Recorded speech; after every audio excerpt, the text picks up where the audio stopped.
become a virtual assistant. You're an administrative coordinator, administrative assistant, and now you want to do it from home.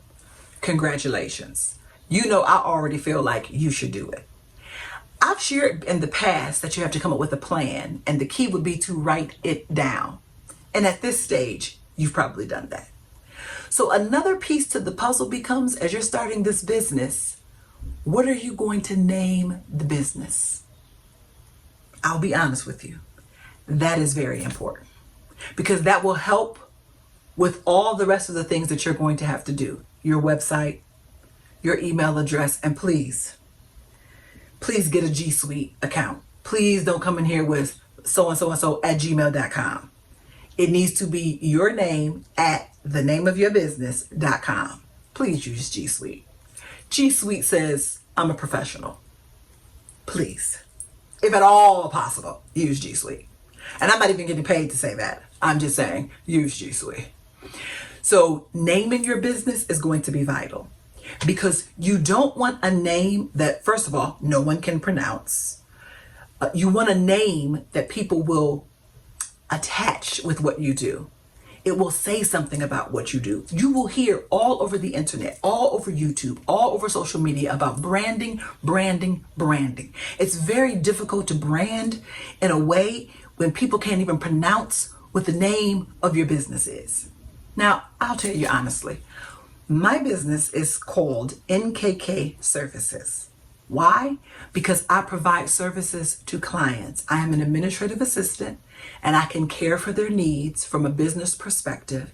And I provide services that will help them. Social media management, project management. Those are the things that I do. A little bit of web design. These are the things that I feel that I can provide. It's a service that I can give to people.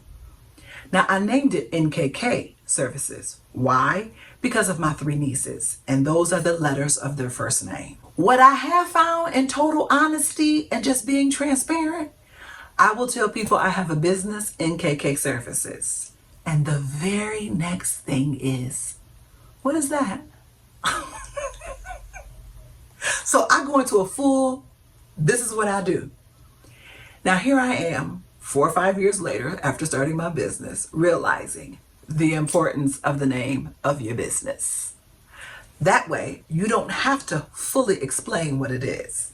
Now, granted, we can't compare ourselves to corporate companies. Somebody says UPS, you know what they're talking about. Somebody says FedEx, you know what they're talking about. If somebody says Johnson & Johnson, you know they're not talking about their neighbors. They're talking about the company, Johnson & Johnson.